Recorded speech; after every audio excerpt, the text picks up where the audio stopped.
Sometimes the hardest part of losing someone isn't the goodbye.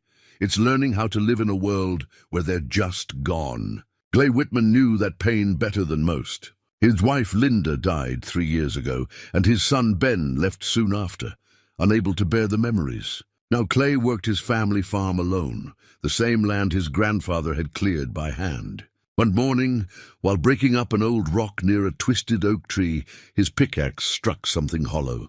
Beneath the stone lay a hidden chamber that had been sealed for over 100 years. Inside were things that would change everything, not just for Clay, but for his entire town.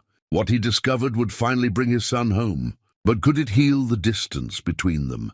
Before we continue, tell us where you're tuning in from, and if this story touches you, make sure you're subscribed, because tomorrow I've saved something extra special for you. The alarm clock rang at 5:30, same as it had every morning for the past 30 years. Clay Whitman's hand found the button in the dark, silencing the bell before his eyes were fully open. The house was quiet, too quiet. It had been that way for 3 years now, ever since Linda passed.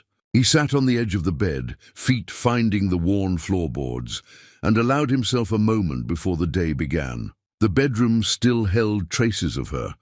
The quilt she'd made draped across the foot of the bed, her reading glasses on the nightstand, where she'd left them the last time she'd been well enough to read. Clay had never moved them. Some mornings, he could almost convince himself she was just downstairs making coffee, humming one of those old hymns she loved. But the silence always reminded him otherwise. Clay dressed in the half-light of dawn, flannel shirt, work jeans, boots that had been resoled twice. In the bathroom mirror, a 54-year-old man looked back at him with tired eyes. His hair had gone mostly grey in the last few years, and the lines around his mouth had deepened. Linda used to say he had kind eyes. He wondered if that was still true, or if grief had changed them too. Downstairs, he made coffee in the old percolator, the sound of it bubbling, filling the kitchen with something close to comfort. He stood at the window, watching the sun rise over the 200 acres that had been in his family for 5 generations. The land rolled gently toward the tree line, fields that would need plowing soon, fences that needed mending. Always something that needed fixing. The Whitman farm sat in the hills of rural Pennsylvania, just outside the small town of Millridge. Population 1,847, though that number had been declining for years. Most of the young people left for the cities, looking for work that didn't leave dirt under their fingernails. Clay couldn't blame them. Farming was hard work, with little reward these days. Some months he barely broke even, but this land was in his blood. His grandfather had cleared it with an axe and a mule. His father had worked it through the Depression, somehow keeping the family fed when neighbors were losing everything. Clay had learned to drive a tractor before he could ride a bike. This place was part of him, and he was part of it. Linda had understood that. She'd grown up in town, the daughter of a school teacher, but she'd taken to farm life like she was born to it. She'd kept a garden that was the envy of the county, put up preserves every fall, and made their small farmhouse into a home that always smelled like fresh bread and wood smoke. She'd been the heart of this place. When she got sick, it happened fast. 6 months from diagnosis to the end. Pancreatic cancer, the doctor said, already too far along to treat effectively. They'd tried anyway. Surgery, chemotherapy that made her so weak she could barely stand. Clay had held her hand through all of it, watched her shrink down to nothing, seen the light in her eyes dim a little more each day. Ben had been 25 then, working construction in Pittsburgh, trying to make his own way. He'd come home when they called, stayed for the final weeks. Those had been the hardest days of Clay's life, watching his wife die while his son sat, silent and hollow-eyed in the corner, unable to process what was happening. After the funeral, Ben had stayed for 2 weeks. They'd worked the farm together, not talking much, just moving through the motions.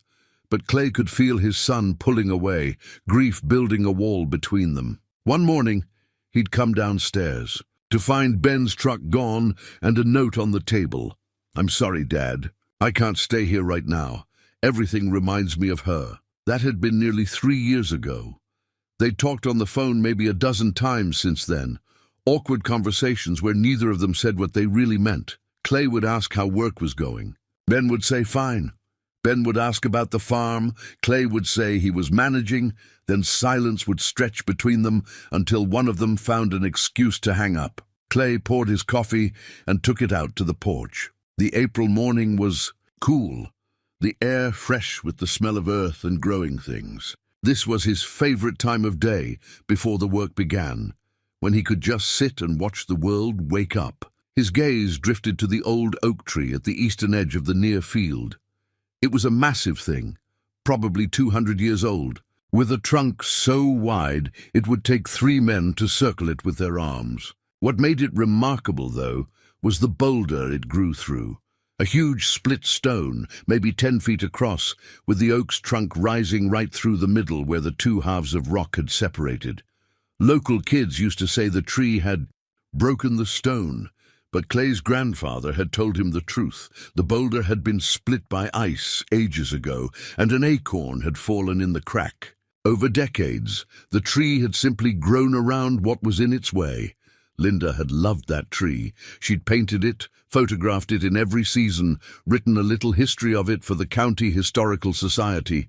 She'd called it a testament to persistence, to life finding a way even in the hardest circumstances. Clay had been meaning to clear the brush around it for months now. The wild roses and brambles had grown up thick, making it hard to get close to the trunk. He'd finally decided this morning was the day. He finished his coffee, set the cup on the porch rail, and headed to the shed for his tools. The work was harder than he'd expected. The roots of the brambles ran deep, and the old rose canes caught at his gloves and jacket. He worked methodically, cutting and pulling, stacking the debris in a pile to burn later. Sweat soaked through his shirt, despite the cool morning. He was working near the base of the boulder, trying to pry out a particularly stubborn root, when his pickaxe hit stone with a sound that wasn't quite right. Not the solid thunk of tool-meeting rock, but something more hollow, something that rang. Clay stopped, wiped his forehead with his sleeve, and knelt down. He cleared away more dirt and debris, exposing the base of the boulder. There, between the 2 halves of the split stone, where the oak's roots had pushed them slightly apart, was a gap. Not natural, too regular, too deliberate. His heart began to beat a little faster. He worked more carefully now, using his hands to clear away the accumulated soil and dead leaves. The gap was wider than he'd thought, maybe 18 inches. And behind it, darkness. The ground sloped down, away from the light. Clay sat back on his heels, breathing hard. In all his years working this land, he'd never noticed this. But then the brush had been thick here for as long as he could remember. Linda had wanted to clear it, make the tree more accessible, but there'd always been other things to do, more urgent things. He reached into the opening, felt cool air moving against his hand. There was space back there, real space. His fingers touched something metal, and he pulled back instinctively. Then, gathering his courage, he reached in again and closed his hand around it. When he pulled it out into the light, he found himself holding an old iron key, heavy and rust-pitted, the kind that might open a door in a castle or an ancient church. Clay turned it over in his hands, his mind racing. What was this? Why was it here? And what did it open? The sun was higher now, warming his back. He should get to the other chores, the things that needed doing, but he couldn't stop staring at the key, couldn't stop thinking about that darkness beyond the stone, the space that shouldn't exist. He tucked the key into his pocket and stood, brushing the dirt from his knees. Tonight, after the day's work was done, he would come back with a flashlight. He would see what was there. But standing there in the morning light, with the weight of iron in his pocket and questions multiplying in his mind, Clay Whitman felt something he hadn't felt in 3 long years. He felt curious. He felt awake.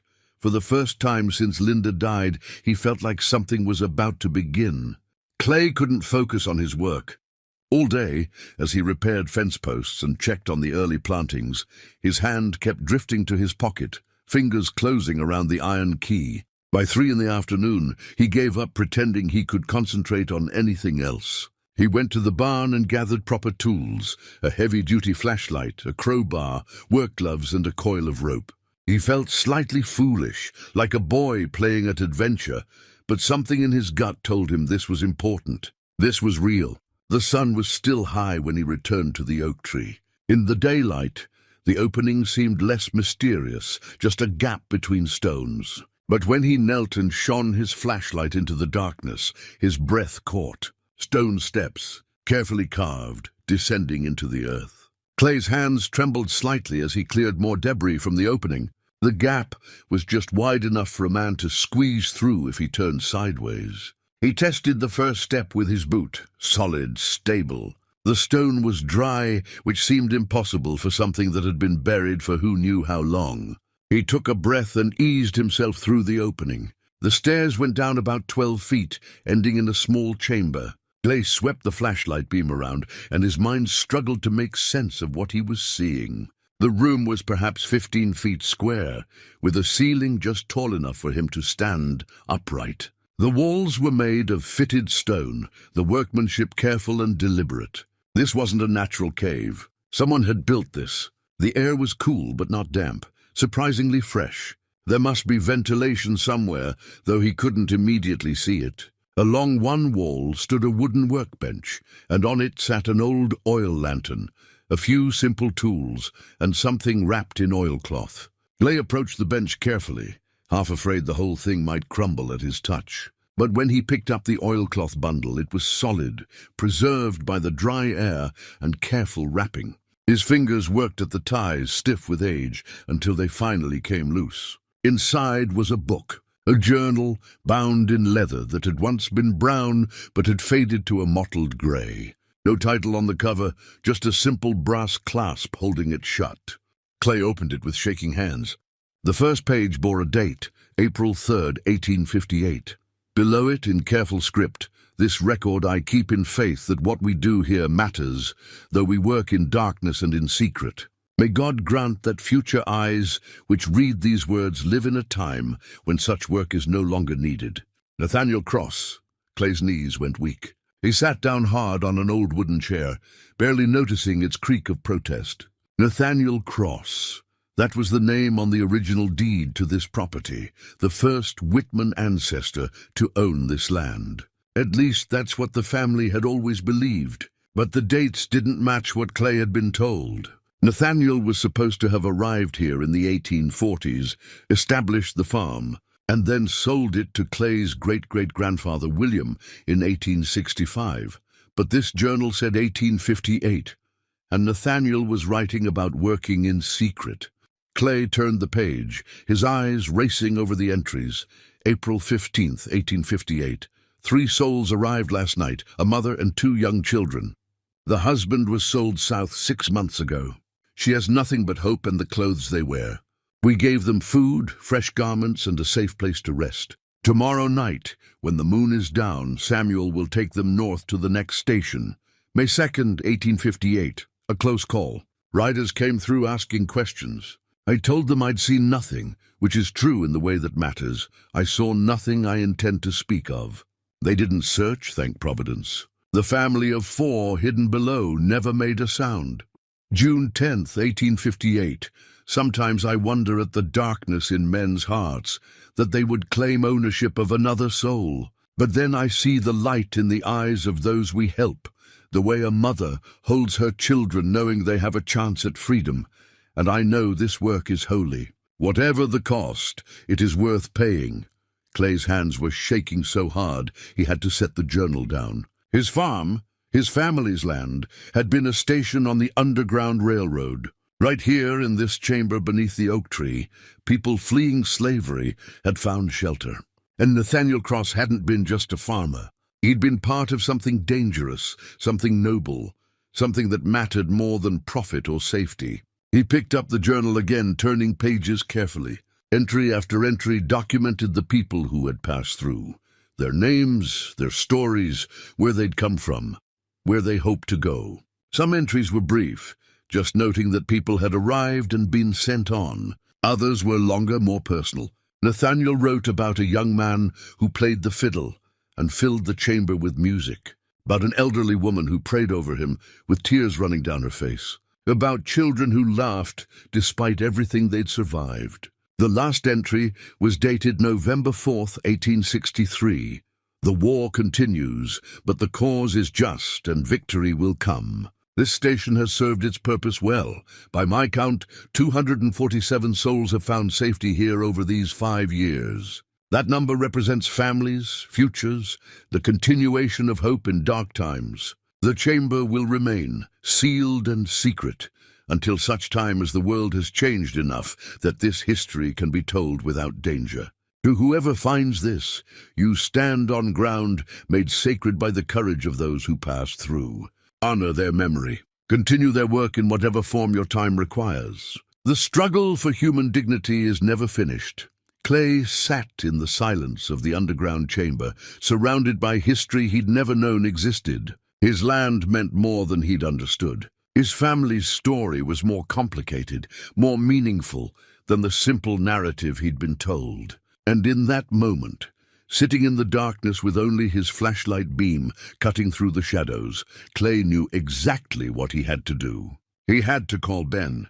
His son needed to know about this, needed to understand that this place, this land, that had driven them apart with its memories and its demands, was part of something larger than their grief. This wasn't just a farm. It was a place where people had risked everything to do what was right.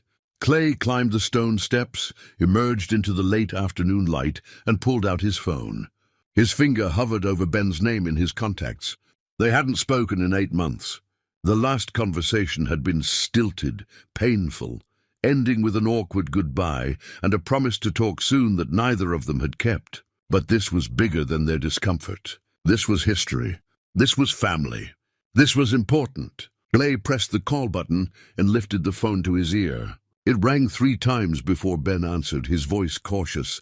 "Dad?" "Ben," Clay said, and his voice cracked slightly on the word. "Son, I need you to come home. I've found something you need to see." The 3 days between the phone call and Ben's arrival felt longer than the 3 years since Linda's funeral. Clay spent every spare moment in the chamber, cataloging what he found, taking photographs with his phone, handling each artifact with the reverence it deserved. He found more than just the journal. In a wooden chest along the far wall, wrapped carefully in layers of old cloth, was a quilt. Even folded, Clay could see the patterns. Squares and triangles in deep blues and browns, arranged in designs that seemed both random and deliberate. He remembered Linda talking about quilts like this, how the patterns had meanings, how they'd been used to send messages along the Underground Railroad. Linda would have loved this discovery. The thought hit him with unexpected force, and he had to sit down for a moment, pressing his palms against his eyes. She'd been the historian in their family, the one who pored over old county records and family Bibles, who dragged him to historical society meetings and preservation fundraisers. He'd gone along to make her happy, never understanding why the past mattered so much to her. Now, sitting in a room that had hidden its secrets for over a century and a half, he understood. The past wasn't dead. It was right here, reaching forward, touching the present, shaping what came next. He'd spent the last 3 years trying to maintain everything exactly as Linda had left it, as if preservation could somehow keep her close. But that wasn't what she would have wanted. She'd always been looking forward, finding connections between what was and what could be. This discovery, she would have seen it as a beginning, not an ending. Clay carefully unfolded the quilt, spreading it across the workbench. The stitching was fine, the fabric worn but intact. He photographed it from every angle, then looked up the patterns on his phone. Bear paw, a signal for mountain passes to follow. Flying geese, a directional marker pointing north. Crossroads, a symbol for Cleveland, a major hub on the Underground Railroad. This wasn't just a quilt. It was a map, instructions sewn into cloth so they could be hidden in plain sight. On the morning Ben was due to arrive, Clay cleaned the farmhouse. He hadn't realized how much he'd let things slide until he started looking at the place through someone else's eyes. Dishes stacked in the sink, dust thick on the furniture, newspapers piled by the door. He'd been living like a ghost, moving through rooms without really inhabiting them. He washed and swept and put things away, opened windows to let fresh air chase out the staleness. By the time he heard a vehicle coming up the drive, the house looked almost like itself again. Ben's truck was dusty, the bed loaded with tools and equipment from whatever job he'd been working. Clay stepped out onto the porch as his son climbed down from the cab, and for a moment they just looked at each other. Ben had changed. He was 28 now, but he looked older, harder around the edges, with a tiredness in his eyes that hadn't been there before. His dark hair needed cutting, and his work clothes were stained with paint and plaster dust. But he was still Ben, still Clay's son. "Hey, Dad," Ben said, his voice careful, neutral. "Hey yourself," Clay replied. "How was the drive?" "Fine. Traffic wasn't bad." Ben grabbed a duffel bag from the truck bed. "So what's this all about? You were pretty mysterious on the phone." Clay smiled slightly. "I figured if I told you over the phone, you wouldn't believe me. Come on, I'll show you." They walked across the field toward the oak tree, and Clay felt the awkwardness between them like a physical presence. Ben kept a careful distance, hands in his pockets, gaze on the horizon. They'd once been comfortable together, father and son working side by side, talking about everything and nothing. Now they were strangers making small talk. "Farm looks good," Ben offered. "It's holding together," Clay said. "Barely. You keeping up with everything okay?" "I manage." Silence fell again, heavy and uncomfortable. Clay cleared his throat. "I'm glad you came. You said it was important." "It is." They'd reached the oak tree. Clay gestured toward the opening between the stones. "It's down there. I found it by accident, clearing brush. Been here all along, and I never knew." Ben frowned, stepping closer. "What is it, a cave?" "Not exactly." "Here," Clay handed him a flashlight. "See for yourself." Ben squeezed through the opening, and Clay followed him down. At the bottom of the steps, Ben stopped, his flashlight beam sweeping the chamber. Clay watched his son's face in the reflected light, saw the confusion shift to wonder. "What is this place?" Ben breathed. "Underground railroad station," Clay said quietly. "Our land. Our family. This is where they hid people escaping slavery over 150 years ago." Ben turned slowly, taking it all in. His beam found the workbench, the journal, the carefully folded quilt. "You're serious. Dead serious." "There's a journal, written by Nathaniel Cross, the first owner of this property. He documented everyone who came through. 247 people, Ben, right here under this tree." Ben moved to the workbench, picked up the journal with careful hands. He opened it, read the first page, then looked up at his father with something like awe in his eyes. "This is real. This is actually real. Every word. I've been down here for 3 days, going through everything. There's more. This quilt, it's got patterns that are coded messages. And look," Clay pointed to faint scratches on the stone walls. "Those marks, I think they're from the people who stayed here. Names, dates, maybe prayers." For the first time since he'd arrived, Ben's careful distance crumbled. He crossed to the wall, running his fingers over the markings. "Dad, this is incredible. Do you have any idea how important this is?" "I'm starting to," Clay said. "That's why I called you.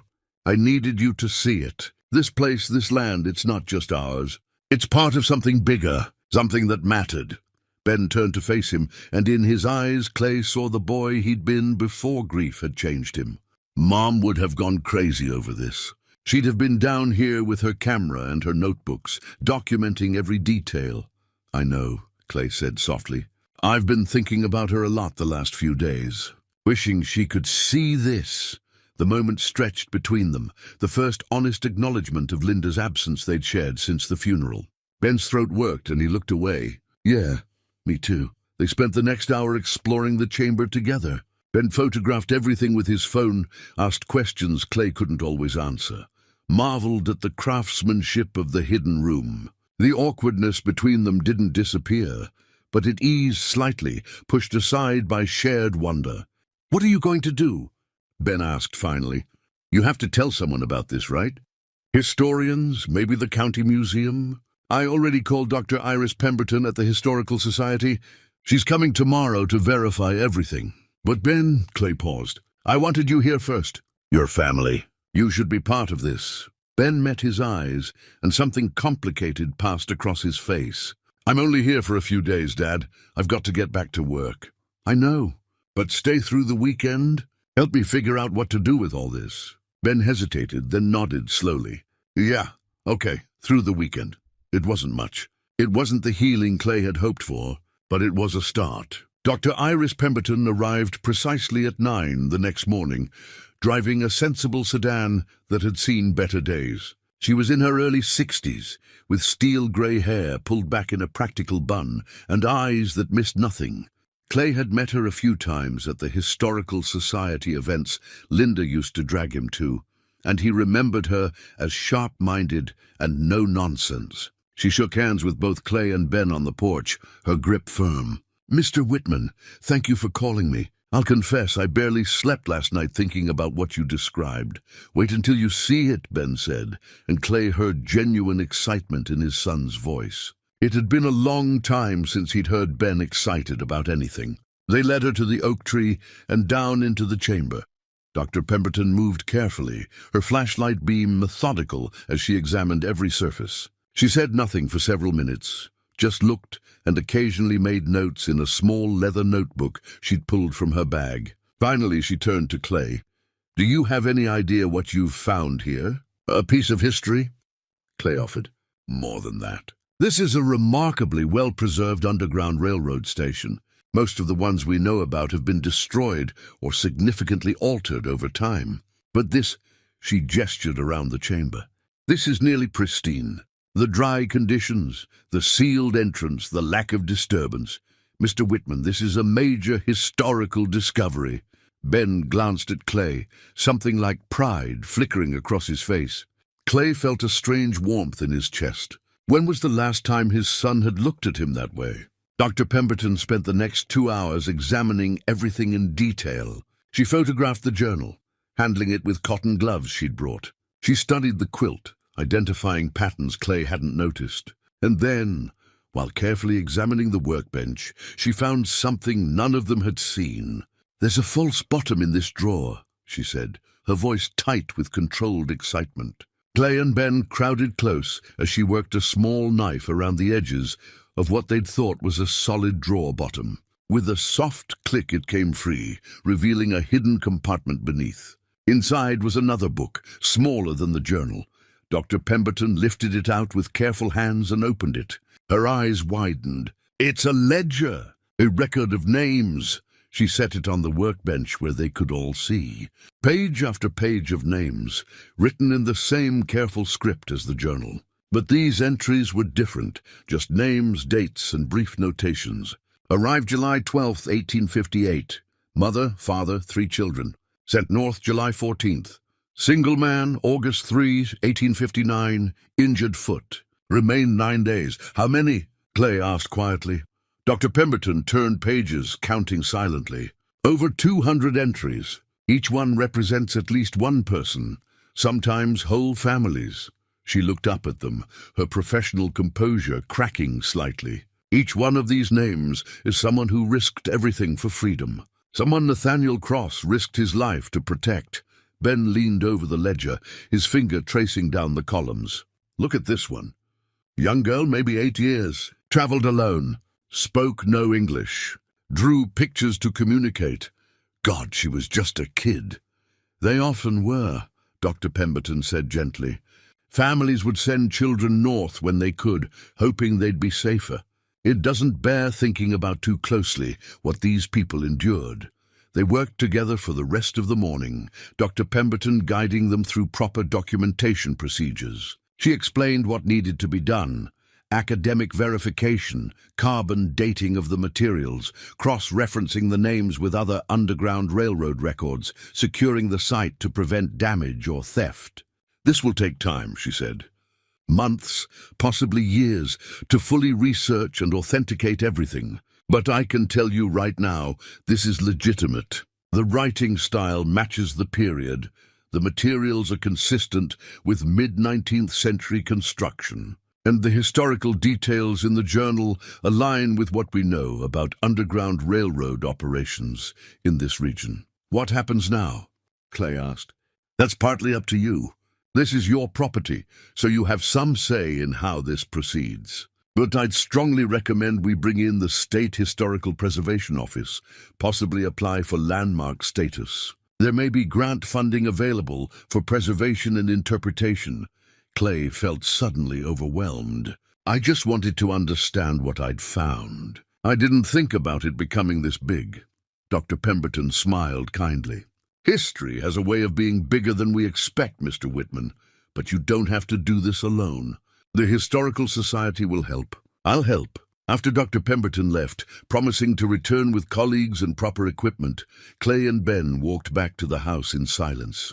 Clay's mind was spinning with everything she'd said. Landmark status, preservation funding, academic studies. It was all so far beyond what he'd imagined. "You okay?" Ben asked as they reached the porch. "Honestly, I'm not sure. This is a lot." "Yeah?" Ben sat down on the porch steps, and after a moment Clay joined him. They sat side by side, looking out over the land that suddenly meant so much more than it had a week ago. "Can I ask you something?" Ben said after a while. "Of course. Why did you really call me?" "I mean, yeah, this is important. But you could have handled this with Dr. Pemberton. You didn't need me here." Clay was quiet for a moment, choosing his words carefully. "I did need you here. Your family, Ben. This is your history, too." And he paused, struggling. "I've missed you. I know things have been hard between us. I know I haven't been the father you needed after your mother died. But when I found out what this place really means, I thought maybe it was a chance. A chance for us to what?" Ben's voice was gentle but guarded. "To be in the same place again, working on something that matters." "I don't know. Maybe that's foolish."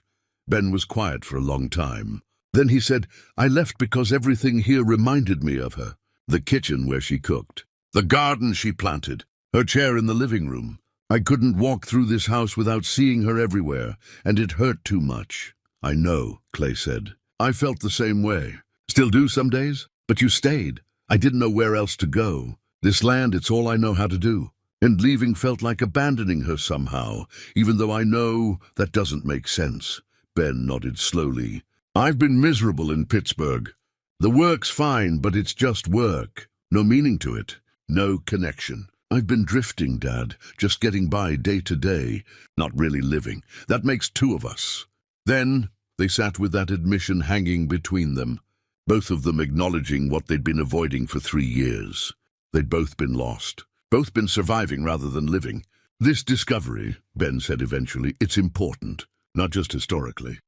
I don't know. It feels like maybe there's a reason you found it now." "What do you mean?" "Mom loved this kind of thing.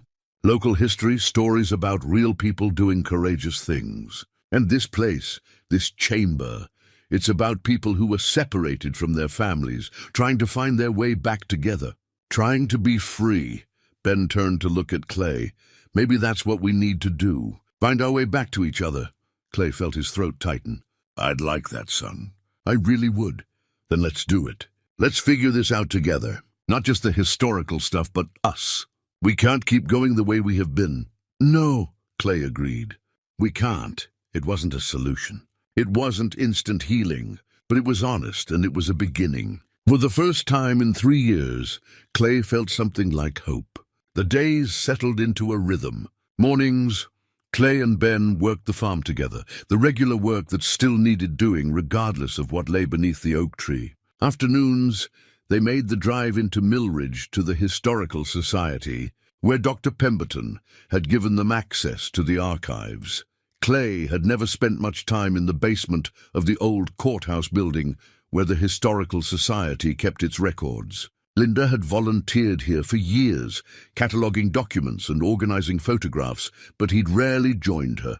Now, sitting at one of the long tables with Ben beside him, surrounded by boxes of old papers and leather-bound volumes, he felt closer to her than he had in months.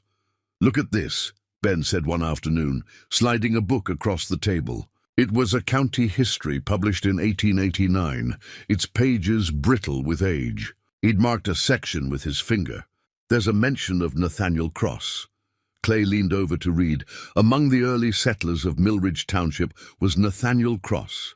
a man of Quaker faith who established a prosperous farm on the Eastern Ridge in 1855. Known for his quiet demeanor and charitable works, Cross was regarded as a pillar of the community until his death in 1868.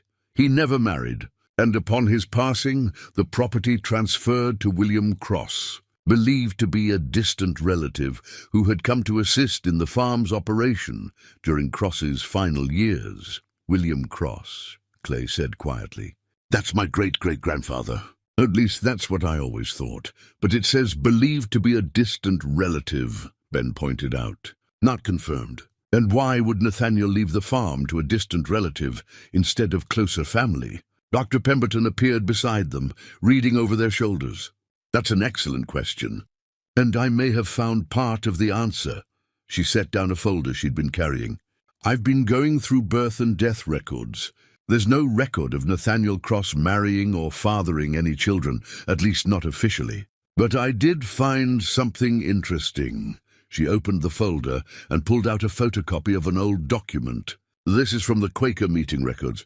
It notes that in 1843, a young woman named Ruth Brenner died in childbirth. The child, a boy, survived and was taken in by her family. "No father is listed. That's not uncommon for the time," Clay said, "especially if the mother was unmarried." "True. But here's what's interesting. Ruth Brenner's family lived on the property adjacent to where Nathaniel Cross would later establish his farm. And 15 years later, when her younger brother sold that property and moved west, Nathaniel Cross purchased it, extending his holdings." Ben frowned. "You think Nathaniel was the father?" "I think it's possible. More than possible." Dr. Pemberton pulled out another document. "This is William Cross's baptism record from 1843. It lists the Brenner family as his guardians. But there's a notation in the margin, barely legible. But I had a colleague with better eyes than mine look at it. It says CNC provision. Nathaniel Cross," Clay breathed. "I believe so.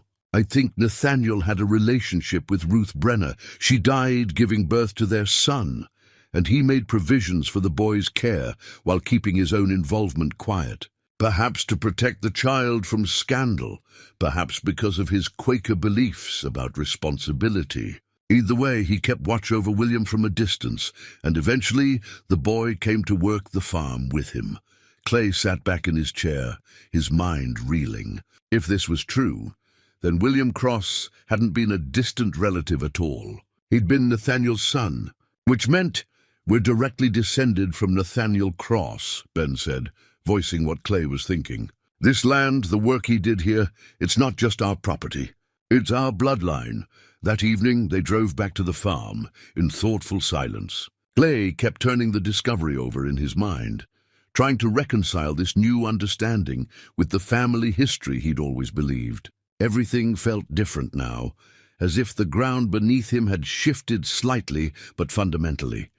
"We should go back down," Ben said as they pulled up to the house. "Look through everything again, knowing what we know now." They took fresh batteries for the flashlights and descended into the chamber. It felt different this time, more personal. Clay moved along the walls, examining them more carefully than he had before. And there, in the far corner, he found what he hadn't noticed in his earlier explorations, carved into the stone. The letters worn but still visible, NC Pas RB 1842, his ancestors' private memorial, hidden where no one would see it. A record of love that had to remain secret, grief that couldn't be openly expressed. "Dad, come look at this," Ben called from the workbench. Clay crossed to where his son stood holding something small, a tin case about the size of a pocket watch. Ben opened it carefully, revealing what was inside, a daguerreotype. The image was faded, but still clear enough to make out the figures. A man, standing stiffly formal in dark clothing, his hand resting on the shoulder of a woman seated before him. Around them, 3 children, 2 boys and a girl, all dressed in their finest clothes. All of them looking directly at the camera with expressions that were hard to read. Not quite smiling, but not afraid either. "Determined, maybe, hopeful, turn it over," Clay said. On the back, written in faded ink, July 1859, safe passage granted. By the grace of God, They were looking at people Nathaniel had helped. A family that had passed through this chamber, had hidden in this darkness, had taken the risk of freedom. The photograph would have been taken after they'd reached safety. A record of survival, of victory against terrible odds. They made it, Ben said softly. Whoever they were, wherever they were going, they made it. Clay studied the man's face, the way he held his hand protectively on his wife's shoulder, the way she held the youngest child against her chest. These weren't abstract historical figures. They were real people who had lived and hoped and been terrified and brave. And his ancestor, his great-great-great-grandfather, had been part of their story. There are drawings on the wall, Ben said, moving his flashlight beam along the stone. I noticed them before, but I thought they were just marks. Look, they're pictures. Clay followed the beam. Scratched into the stone, almost invisible unless you knew to look for them, were simple images. A house, a sun, birds in flight, and words carved carefully in a child's uncertain hand. Thank you. The chamber suddenly felt smaller, the air thicker. These walls had witnessed so much courage, so much fear, so much hope. Children had hidden here, drawing pictures while they waited to learn if they'd live to see another day. Families had huddled in this darkness, trusting strangers with their lives, and Nathaniel Cross, his ancestor, had given them that chance. Not for money, not for recognition, because it was right, because some things mattered more than safety. Clay felt the weight of that legacy settling onto his shoulders. This land wasn't just dirt and crops and property lines. It was sacred ground, made holy by the courage of everyone who had passed through it. We have to do something with this, Ben said, still staring at the children's drawings. We can't just keep it to ourselves. I know, Clay said. But what? A museum exhibit? That doesn't feel like enough. No, Ben agreed. It needs to be more. Something that honors what happened here. Something that continues it somehow. They stood in the quiet chamber, each thinking about what that might mean. Above them, the oak tree's roots pushed through stone, persistent and strong. Life finding a way, even in the hardest circumstances, just like Linda used to say. Ben was the one who found the gold. They'd been measuring the chamber for documentation purposes, creating a detailed map of the space at Dr. Pemberton's request. Ben was working along the far wall, running his tape measure from corner to corner, when he noticed something odd about the stone. Dad, hand me that crowbar. Clay passed it over, watching as Ben wedged the tool into what looked like a naturally occurring gap in the masonry. But when he applied pressure, a section of stone shifted, not crumbling, but moving as a unit. It's a false panel, Ben said, his voice rising with excitement.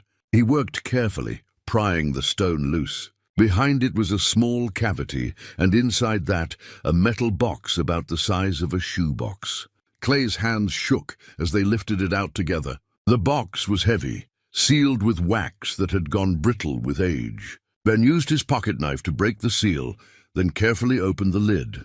Gold coins, 23 of them, gleaming dully in the flashlight beam. Each one was stamped with the image of Lady Liberty and dated between 1857 and 1860.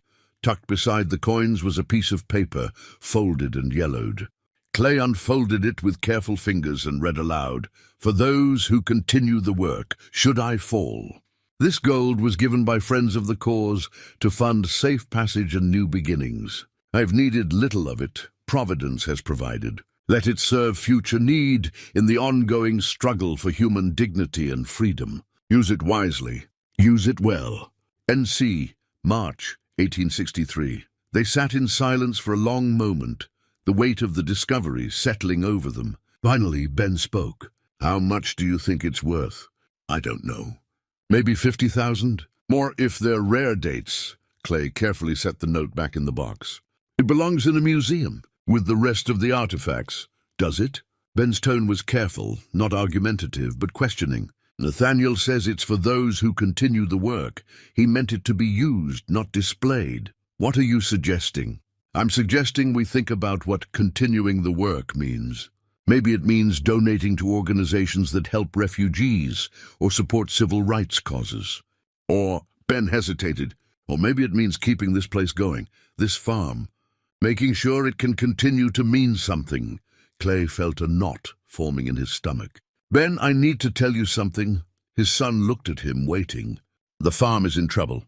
Bad trouble. I'm 6 months behind on the mortgage. The bank's been sending notices. I've been trying to catch up, but—" He shook his head. "The truth is, I'm probably going to lose this place."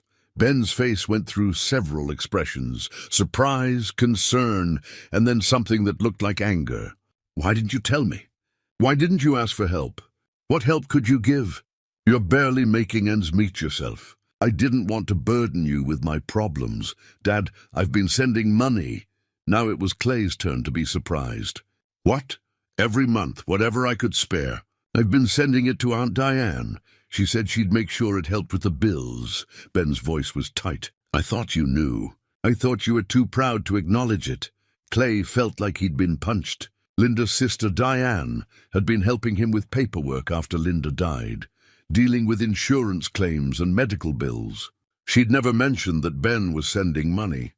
She must have been using it to quietly pay down some of the smaller bills, the utility payments and such, keeping the farm running without either man knowing the other was trying to help. "I didn't know," Clay said quietly. "Son, I had no idea." They stared at each other across the small chamber, both realizing how thoroughly they'd failed to communicate, how their efforts to protect each other had actually just built walls between them. "This is exactly what I mean," Ben said, his voice rough. "We've been doing this for 3 years. Both of us hurting, both of us alone, both of us too stubborn or too scared to reach out. And the whole time, we could have been helping each other." "You're right," Clay admitted. "You're absolutely right." Ben looked down at the box of gold coins. "So maybe this is how we change that. Maybe this is how we start actually working together instead of just existing in the same family. What are you proposing?" "I'm proposing we use some of this to save the farm. Not all of it. We'll donate most of it to causes Nathaniel would have approved of. But enough to get you caught up on payments, to give us breathing room." Ben met his father's eyes. "And then I'm proposing I move back home, permanently, help you run this place." Clay's throat tightened. "You have a life in Pittsburgh. I have a job in Pittsburgh. That's not the same as a life. I've been miserable there, Dad, lonely, going through the motions. Coming back here, working on this project with you, it's the first time in 3 years I felt like I was doing something that mattered." "Ben, let me finish. I know we've got a lot to work through. I know it won't be easy, living in the same house, working together every day. We'll probably drive each other crazy sometimes. But I want to try. I want to be here. I want to help figure out what to do with this discovery, with Nathaniel's legacy. And honestly, I want to stop running from Mom's memory. She loved this place. Maybe being here doing this work is a way to honor her." Clay couldn't speak. He just nodded, not trusting his voice. "But we do this right," Ben continued. "We talk to Dr. Pemberton. We talk to a lawyer about the coins and what's legal and ethical. We make a plan for the farm that isn't just survival, but actually building something. And we're honest with each other. No more protecting each other by staying silent." "Deal. Deal," Clay managed. They climbed out of the chamber into the late afternoon light. The spring air was warm, carrying the smell of fresh earth and growing things. Clay looked at his son, really looked at him, and saw not the boy who'd left in grief, but a man who was choosing to come home, choosing to stay. "I should probably mention," Ben said as they walked toward the house, "that I've been thinking about what we could do with this place. Beyond just a historical site." "What do you mean?" "Educational programs, community events, maybe partner with schools, bring kids out to learn about the Underground Railroad, about courage and standing up for what's right. Use the land for something more than just crops." Ben's enthusiasm was building, his hands gesturing as he talked. "We could restore the chamber for tours, but also make the farm a gathering place. Workshops, lectures, living history events. Keep it working land, but land that serves a bigger purpose." Clay felt something unfamiliar stirring in his chest. "Hope, maybe. Or possibility. That's a big vision." "Yeah," Ben admitted. "Maybe too big. But if we're going to do this, we should do it right. Make it mean something." They reached the porch and sat in the same spots they'd occupied days earlier, when everything had been awkward and painful. Now there was still tension, still wounds that needed healing, But there was also the beginning of something new, something that felt like it might eventually be okay. Your mother would love this idea, Clay said quietly. I know, Ben replied. I've been thinking about her a lot. But what she'd say if she could see what we found. She'd probably have the whole thing organized already, with committees and fundraising plans and a schedule for the next 5 years. Ben laughed, the sound surprising both of them. Yeah, she would. They sat in comfortable silence as the sun set over the fields, both of them thinking about the woman they'd loved and lost, and about the future they might build in her absence. The newspaper article ran on a Sunday, taking up most of the front page of the Millridge Gazette. The headline read, "Local Farm Reveals Underground Railroad Secret." By Monday morning, the phone hadn't stopped ringing. A reporter from Pittsburgh wanted to do a follow-up story. The State Historical Preservation Office called to schedule a site visit. 2 different documentary filmmakers left messages expressing interest. Clay felt overwhelmed by the sudden attention, but Ben handled it with surprising grace, taking notes and promising to call people back. Dr. Pemberton arrived Tuesday afternoon with 2 colleagues from the university and a stack of additional documents she'd uncovered. They gathered around the kitchen table, papers spread between coffee cups. I've been doing more genealogical research, Dr. Pemberton said, her eyes bright with the excitement of discovery. And I found something remarkable, something I needed to verify before I told you. She pulled out a folder and opened it carefully. I went back through the Quaker meeting records more thoroughly. There are references to Nathaniel Cross throughout the 1840s and 50s, donations to various causes, attendance at meetings, that sort of thing. But there's also this. She slid a photocopy across the table. It was a letter, the handwriting angular and formal. To the friends of Millridge meeting, I write to inform you of a matter of conscience that weighs upon my soul. In my youth I loved Ruth Brenner, and our union, though not blessed by formal ceremony, was sincere in the sight of God. When she died, bringing forth our son, I made provision for his care, but could not claim him openly, as it would have brought shame upon her family and hardship upon the child. Young William knows me as a friend and benefactor, nothing more. Upon my death, I have arranged for the farm and all its holdings to pass to him, that he might have the inheritance a father owes his son. This letter serves as my confession, and my will, that there be no doubt of William's rightful claim to all I possess. Written this 15th day of March, 1863, Nathaniel Cross. Clay stared at the document, his mind racing. So William was his son. We were right. You were right, Dr. Pemberton confirmed. But there's more. I found William Cross's marriage record and his children's birth certificates, and I traced the line forward. She pulled out a genealogical chart she'd drawn up. Clay, Nathaniel Cross is your great-great-great-grandfather. William was your great-great-grandfather. This isn't just a story about your property. This is your direct bloodline. The room fell silent. Clay's hands trembled as he reached for the chart, following the lines of descent.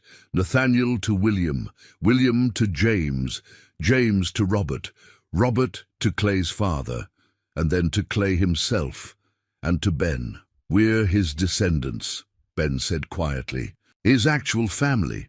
Yes, and there's something else. Dr. Pemberton pulled out one more document, this one older, more fragile than the others. This was filed with the county clerk in 1855, when Nathaniel first purchased the property. It's a deed restriction, a legal document that places conditions on how the land can be used. Clay took it, reading slowly through the formal legal language. The key passage was near the end. This land shall be maintained in perpetuity as a station of conscience, a place of refuge for those in need, and a testament to the belief that all souls are equal before God. Should any heir or successor fail to honor this purpose, the property shall pass to the Society of Friends, to be held in trust for humanitarian work. This restriction shall not be removed or altered, binding all future generations who claim ownership. What does that mean exactly? Ben asked. One of Dr. Pemberton's colleagues, a lawyer who specialized in historical property law, spoke up. It means Nathaniel legally designated this property for humanitarian purposes. In modern terms, this could potentially support establishing the farm as a non-profit organization. The station of conscience language is unusual, but combined with the historical record of what actually happened here, it creates a strong legal framework for preservation and educational use. Clay's mind was spinning. So we couldn't just sell it even if we wanted to? Technically, you could try. But any buyer would take the property subject to this restriction. They'd be legally obligated to use it for humanitarian purposes, or risk having it revert to Quaker oversight. The lawyer smiled slightly. In practical terms, Nathaniel built in protection for his life's work. He wanted to make sure the land continued to serve the purpose he'd devoted himself to. Ben leaned back in his chair, a strange expression on his face.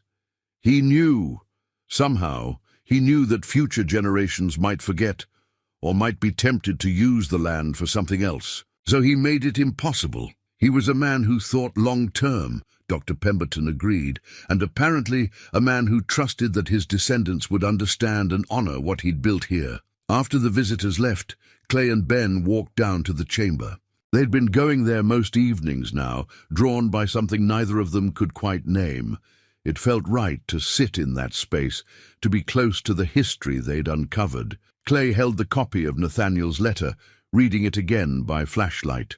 "Upon my death, I have arranged for the farm to pass to him, that he might have the inheritance a father owes his son." "He loved William," Ben said. "He couldn't claim him, couldn't be his father publicly, but he made sure the boy had everything he could give him, and he made sure William would know eventually. This letter, it was meant to be found, meant to explain." They sat quietly for a moment. Then Ben said, "We have to do it, don't we? Turn this place into something more, not just because of the legal restriction, but because it's what Nathaniel intended, what he hoped for." "I think so," Clay agreed, "but it's a big risk. The farm's barely surviving as it is.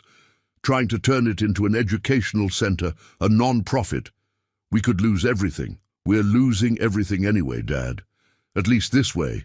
We're losing it for a reason, for a purpose." Clay thought about that. Thought about the past 3 years of barely holding on, of working himself into exhaustion just to maintain what was. Thought about Ben's misery in Pittsburgh, his own loneliness here on the farm. They'd both been surviving, not living, both been maintaining instead of building. "Nathaniel's last words in the journal," Clay said slowly. "The struggle for human dignity is never finished. Maybe that's what he's asking us to do. Continue the struggle, in whatever form makes sense for our time." "Education," Ben said. "Teaching people about this history, about courage and sacrifice, bringing the community together, making this a place that serves people, not just crops. It would mean completely changing how we operate, probably giving up on most of the farming, dealing with visitors, with programs, with all the things I've spent my life avoiding." "Yeah," Ben admitted. "It would mean change, big change. Are you ready for that?" Clay looked around the chamber, at the walls that had sheltered so many brave souls, at the children's drawings scratched into stone, at the evidence of his ancestors' quiet courage and stubborn hope.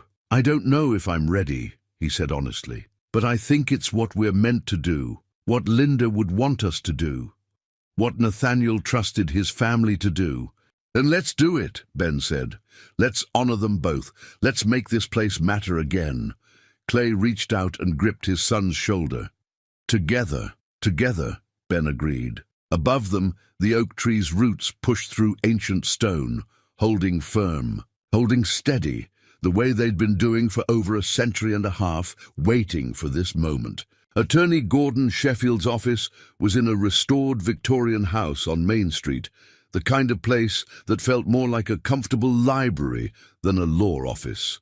Clay and Ben sat across from him while he reviewed the documents they'd brought, copies of Nathaniel's deed restriction, Dr. Pemberton's historical authentication, financial records for the farm, and their preliminary plan for transformation. Sheffield was in his late 50s, with reading glasses perched on his nose and the patient demeanor of someone who'd spent decades helping people navigate complicated situations. He'd been recommended by Dr. Pemberton, who'd worked with him on other historical preservation projects. "This is fascinating," Sheffield said, looking up from the papers.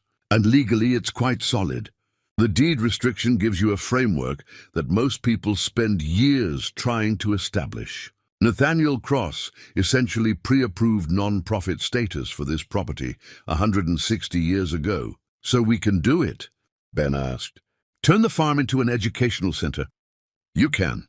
The question is whether you should, and whether it's financially viable." Sheffield pulled out a legal pad and started making notes. "Here's what you'd need to do. First, establish a formal non-profit organization. I'd recommend a 501c3 charitable foundation. That gives you tax-exempt status and makes you eligible for grants and donations." "How long does that take?" Clay asked.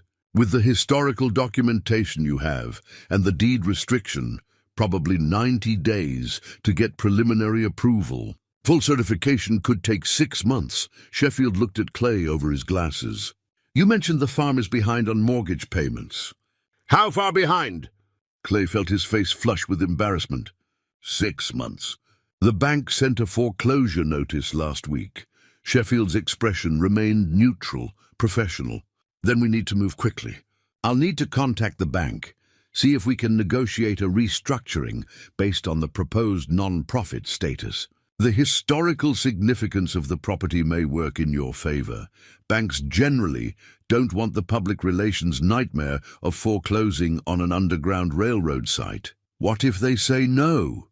Ben asked. "Then we explore other options. Emergency grants from historical preservation societies, crowdfunding, or possibly finding a sponsor organization that could take temporary ownership while the non-profit is established." Sheffield set down his pen. "But I won't lie to you, gentlemen.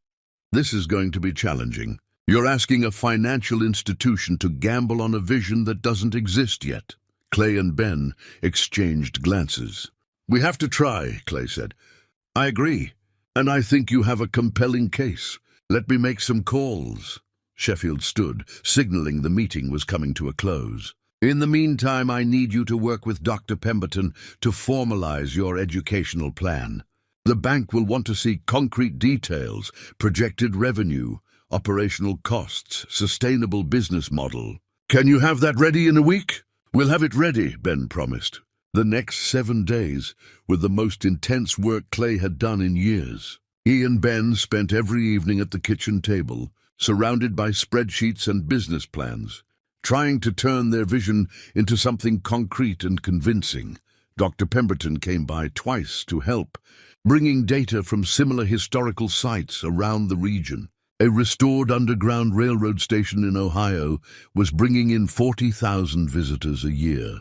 A living history farm in Maryland had successfully partnered with school districts to provide educational programs. The numbers were encouraging, but they also showed how much work would be required.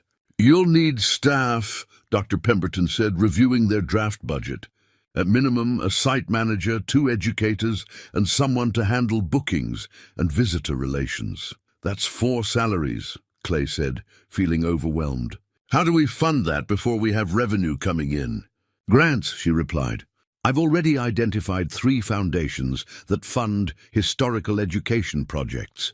Between them, you could potentially secure enough for your first year of operations. After that, you'd need to be self-sustaining through admission fees, program fees, and continued grant applications." Ben was taking notes furiously. "Oh, what about facilities? The chamber itself is fine, but we'd need restrooms for visitors, maybe a small visitor center, parking area. The State Preservation Office might help with infrastructure if you get landmark status," Dr. Pemberton said. "And there are federal grants for accessibility improvements. It's not impossible, but it requires knowing how to navigate the system. Can you help with that?" Clay asked. She smiled. "I was hoping you'd ask. I'd be honored to serve as your historical director. Part-time, of course. I still have my position at the university. But this project is too important to walk away from. By the end of the week, they had a 30-page business plan that included historical context, educational objectives, financial projections, staffing plans, and a 5-year timeline for development. Ben had even created mock-ups of brochures and a basic website design.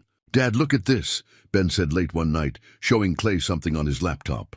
"I've been researching comparable sites, and almost all of them have community support programs. Volunteer opportunities, youth programs, partnerships with local organizations." Clay studied the screen, seeing Ben's notes and ideas scattered across a digital document. His son had thrown himself into this project with an energy and focus Clay hadn't seen in years. It reminded him of when Ben was young, bringing home school projects and working on them with complete absorption, refusing to quit until they were perfect. "You're good at this," Clay said quietly. "The planning, the big picture thinking. You get that from your mother." Ben looked up, surprised. "You think so?" "I know so." She could see possibilities where other people just saw problems. "She'd have loved what you're doing here." Ben's eyes grew bright, and he looked away quickly. "I keep thinking about her, wishing I could show her all this. She spent so much time researching local history, and here we are, sitting on maybe the most important historical site in the county, and she never got to know about it." "She knows," Clay said. "Somehow I think she knows." They worked in comfortable silence for a while longer. Then Ben spoke again. "Dad, what happens if the bank says no? If we lose the farm anyway?" Clay had been trying not to think about that possibility. "I don't know, son. I honestly don't know. Because I want you to know. Even if we lose this place, I'm not going anywhere. We'll figure something out. Together." Clay felt his throat tighten. "That means more than you know." The day of the bank meeting arrived too quickly and not quickly enough. Clay barely slept the night before, running through their presentation in his mind, imagining every possible question and objection. Ben was calmer, or at least better at hiding his nerves. They dressed carefully, not suits, which would have felt false, but clean work shirts and decent pants. They were farmers, not businessmen, and there was no point pretending otherwise. They loaded their presentation materials into Ben's truck, the business plan, letters of support from Dr. Pemberton and the Historical Society, photographs of the chamber and artifacts, and the deed restriction that proved this land was meant for something more than profit. Sheriff Paulson stopped by just as they were leaving. "Heard you've got a big meeting today. Wanted to wish you luck." "Thanks," Clay said. "We'll need it. For what it's worth, I think what you're doing is important. This town needs something to be proud of, something that brings people together, instead of just watching them leave." Paulson extended his hand. "You've got more support than you probably realize." The drive to the bank felt both too short and endless. Clay's hands were sweating on the steering wheel. Beside him, Ben sat quietly, flipping through their notes one more time. "Whatever happens," Clay said as they pulled into the parking lot, "I'm proud of you. Of us. We did something here. We found each other again."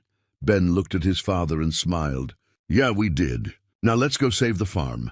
The bank's conference room was all polished wood and fluorescent lighting designed to intimidate. 5 people sat on the opposite side of the table: Mr. Stanley Voss, the bank president, and 4 board members whose names Clay immediately forgot. They looked like they belonged there, comfortable in their business attire, while Clay felt like he'd tracked mud across a clean floor. Voss was a thin man with silver hair and wire-rimmed glasses, the kind of person who probably analyzed risk assessments for entertainment. He gestured for Clay and Ben to sit, his expression giving nothing away.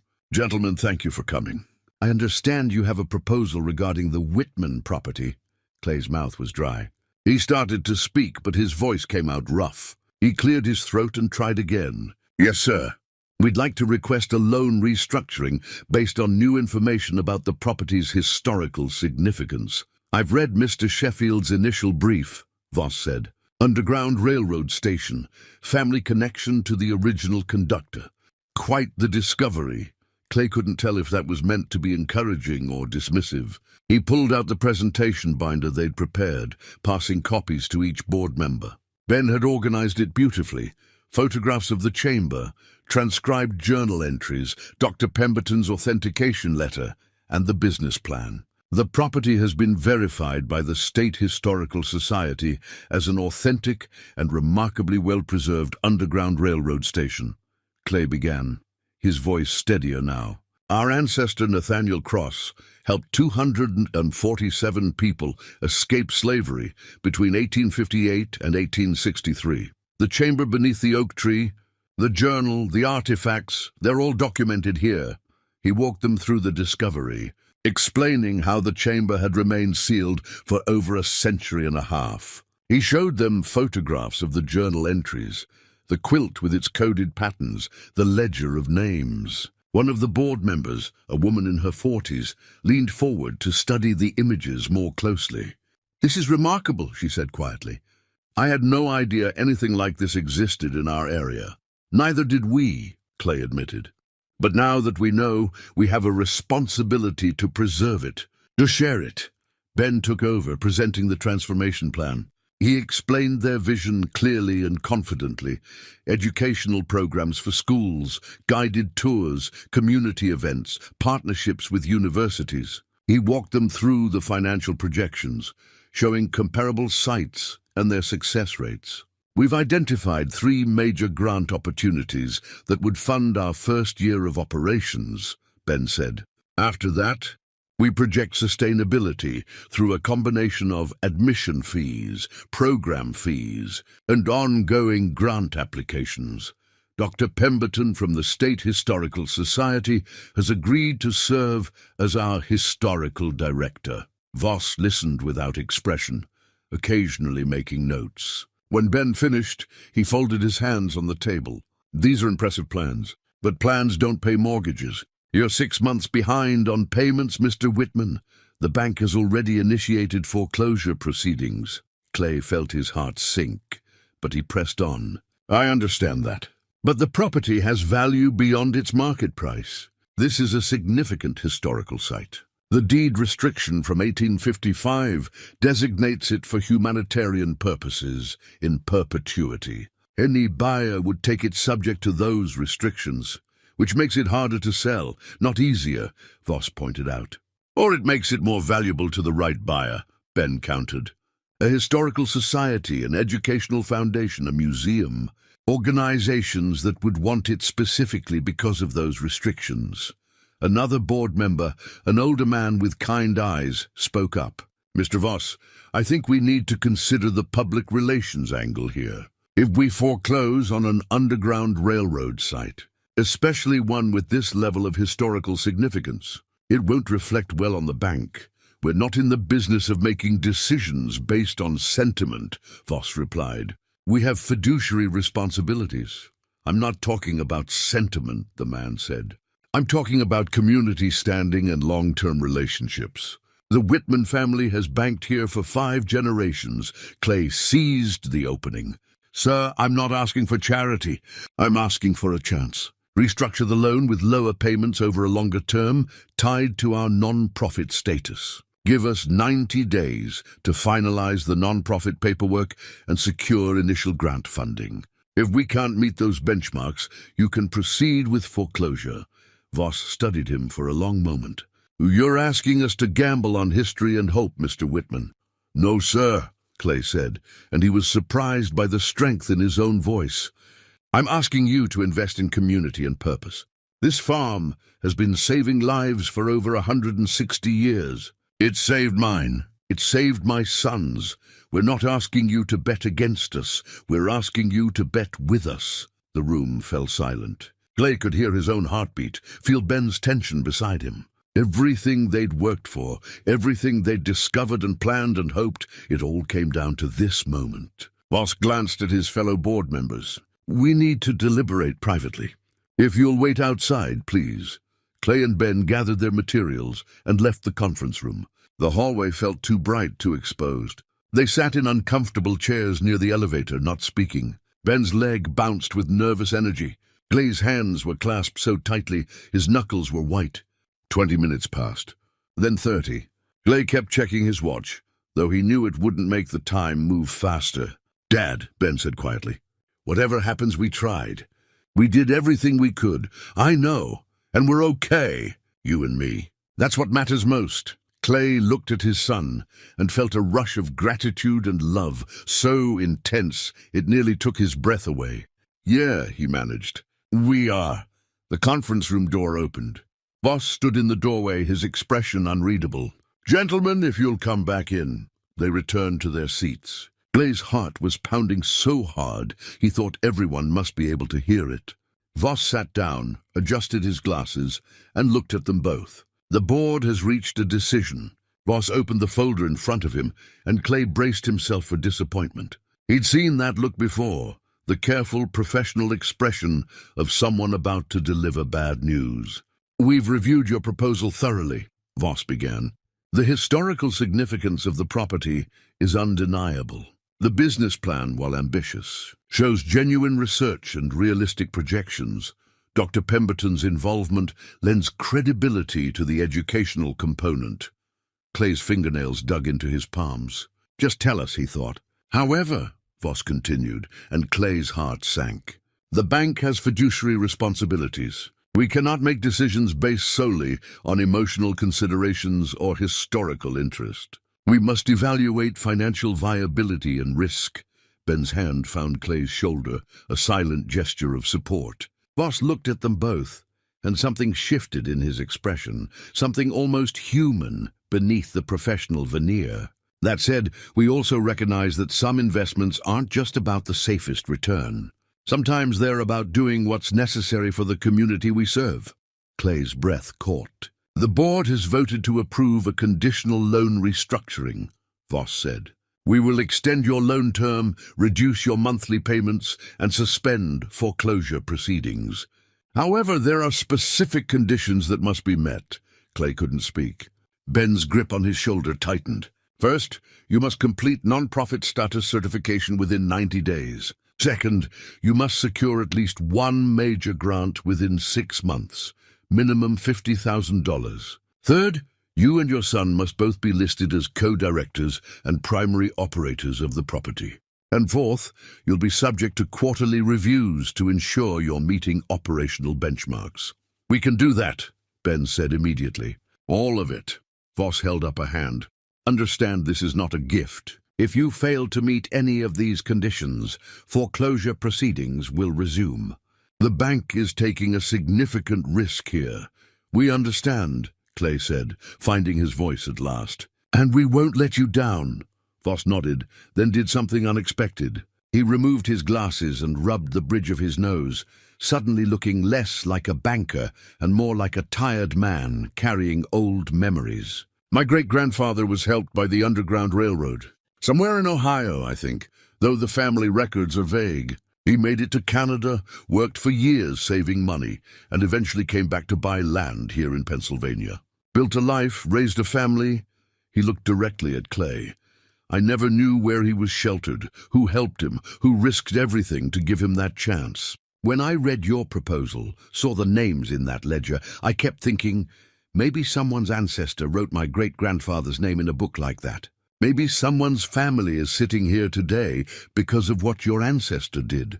The room was absolutely silent. So yes, this is a financial risk, Voss continued, his voice rough with emotion. But sometimes the right investment isn't the safest one. Sometimes it's the necessary one. He extended his hand across the table. Good luck, Mr. Whitman. Make it work. Clay shook his hand, then Ben did the same. The other board members offered congratulations and handshakes, suddenly warmer now that the decision was made.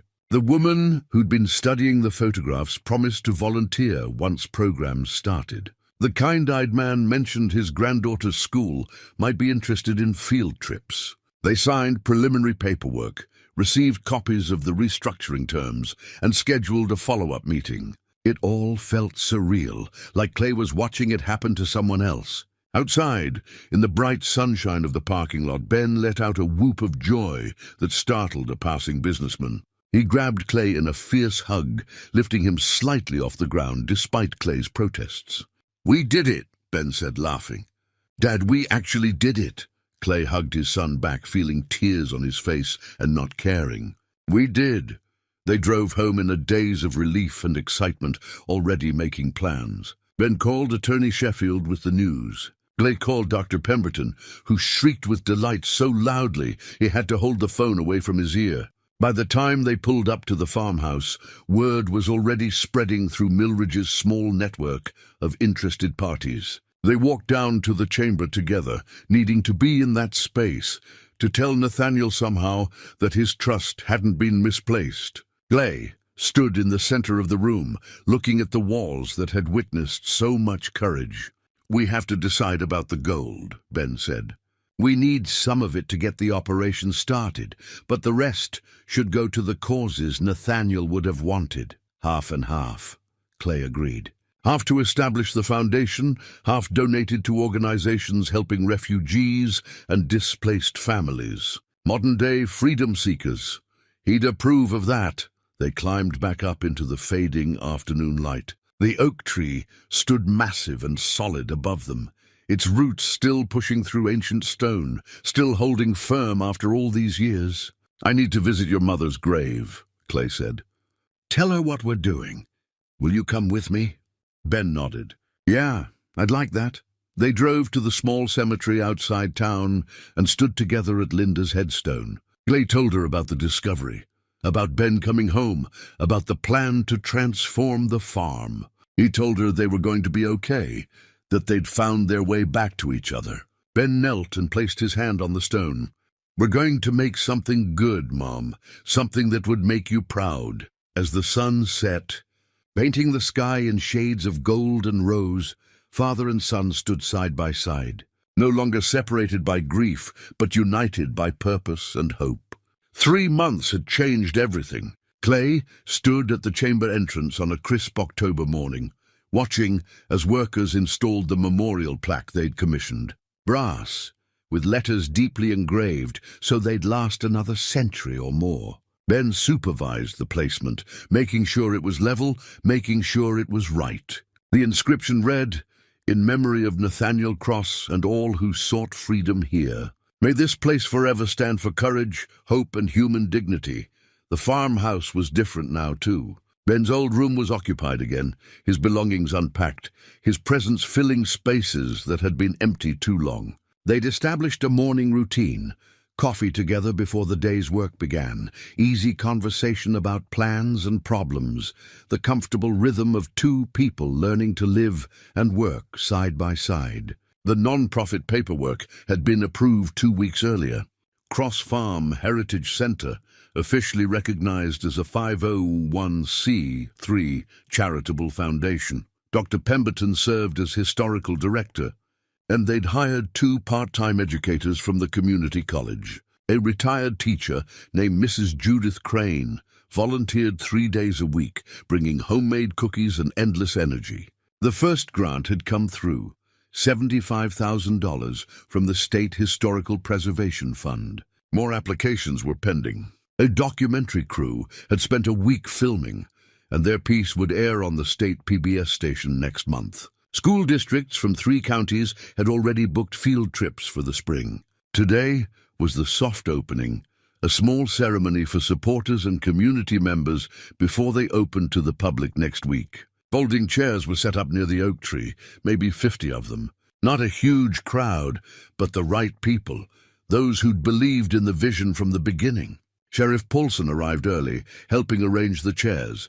Dr. Pemberton came with her university colleagues, all of them eager to see the finished restoration. Attorney Sheffield brought his wife. Neighbors Clay hadn't spoken to in years showed up, curious and supportive. Mrs. Crane arrived with her daughter, who pushed her wheelchair carefully over the uneven ground. Judith was 87, her hands twisted with arthritis, but her mind was sharp as ever. She'd become one of their most valuable volunteers, sharing stories her grandmother had told her about the Underground Railroad, about the courage it took to run, and the courage it took to help. As people gathered, Ben pulled Clay aside. "You ready for this?" "I think so. You wrote a good speech." "We wrote it together." Ben adjusted his father's collar, a gesture so reminiscent of Linda that Clay felt his throat tighten. "She'd be proud of us, you know, what we've built here." "I know she would." The ceremony began simply. Dr. Pemberton spoke about the historical significance of the site, the remarkable preservation of the chamber and artifacts. She read excerpts from Nathaniel's journal, her voice catching on the passage about children drawing pictures while waiting for freedom. Then it was Clay's turn. He stood before the small gathering, these people who'd supported him and Ben through the hardest months, and spoke from the heart. 3 months ago, I was about to lose everything. This farm, this land that's been in my family for 5 generations, I thought it was slipping away. And in some ways, I'd already lost what mattered most. My wife was gone. My son was gone. I was just going through the motions, maintaining something that didn't really mean anything anymore. He paused, looking at Ben, who stood off to the side with an encouraging nod. Then I found a hidden chamber beneath that oak tree, and everything changed. I discovered that this land means more than I ever knew, that my family's story is part of something bigger, something that mattered then and matters now. But more than that, I found a way back to my son, a reason to stop just surviving and start actually living again. He gestured toward the memorial plaque, now gleaming in the morning sun. Nathaniel Cross wrote that the struggle for human dignity is never finished. He understood that every generation has to take up that work in whatever form makes sense for their time. For him, it was hiding people in the darkness, giving them food and shelter and hope. For us, it's education. It's bringing people together. It's teaching the next generation about courage and sacrifice and doing what's right even when it's hard. His voice grew stronger. Your mother always said the best crops grow from broken ground. It took me too long to understand what she meant. But I understand it now. Sometimes we have to break apart before we can grow into something new. This land has been broken and made whole so many times. By ice that split the stone, by roots that pushed through rock, by people who risked everything for freedom. And now by 2 men who almost lost each other but found their way back. Clay looked out at the faces before him, people who'd become part of this journey. Thank you for believing in us. Thank you for helping us turn a broken farm into something that serves our community, that honors the past while looking toward the future. We promise to be good stewards of this history and this legacy. The applause was warm and genuine. People stood, some wiping their eyes. Mrs. Crane raised a shaking hand and called out, "My grandmother's name was Esther Crawford. She was one of the people Nathaniel helped. Her name is in that ledger." A hush fell over the gathering. Dr. Pemberton immediately pulled out her phone, accessing the digital copy of the ledger they'd created. "Here it is," she said softly. "August 1860, Esther Crawford, age 19. Safe passage granted." Judith's eyes filled with tears. "I never knew where she'd been hidden. Never knew who helped her. She made it to Canada, married, had children. Came back south after the war ended. She lived to be 93 years old and told stories about the people who helped her, though she never knew their names." She looked at Clay with profound emotion. "She always said to honor those who help others, to pass on the kindness we receive. That's what you're doing here." Ben helped Judith from her wheelchair to stand beside the memorial plaque. Her daughter supported her as she placed a small bouquet of wildflowers at its base. "For my grandmother," she said, "and for Nathaniel Cross, and for all the brave souls who passed through here." The ceremony ended with a tour of the chamber, small groups descending the stone steps to see the space where history had unfolded. Clay stood at the entrance, greeting each person, answering questions, feeling the weight and wonder of what they'd created. As the sun climbed higher and the last visitors departed, Clay and Ben found themselves alone by the oak tree. The memorial plaque caught the light, a permanent marker of what had been and what would continue to be. "We did it," Ben said quietly. "We did," Clay agreed. Together, they stood in comfortable silence, father and son, beside the tree that had witnessed so much and held so many secrets. Above them, branches reached toward the sky. Below them, roots gripped stone. And around them, the land that had been passed down through generations waited to serve a new purpose, to teach new lessons, to continue the work that was never finished. Clay touched the rough bark of the oak, feeling the connection to everyone who'd come before, Nathaniel, William, all the freedom seekers who'd sheltered here, Linda, who'd loved this place. They were all part of the same story, the same legacy. "Ready to go home?" Ben asked. Glay smiled. "Yeah, let's go home." They walked back toward the farmhouse, lights glowing warm in the windows, welcoming them. Behind them, the chamber waited, ready to share its stories with all who would come to listen. And the oak tree stood witness, as it had for 2 centuries, roots deep and branches reaching, a testament to persistence, to hope, to life, finding a way even in the hardest circumstances. Sometimes the greatest treasures aren't found in the ground, but in the people standing beside us when we uncover them.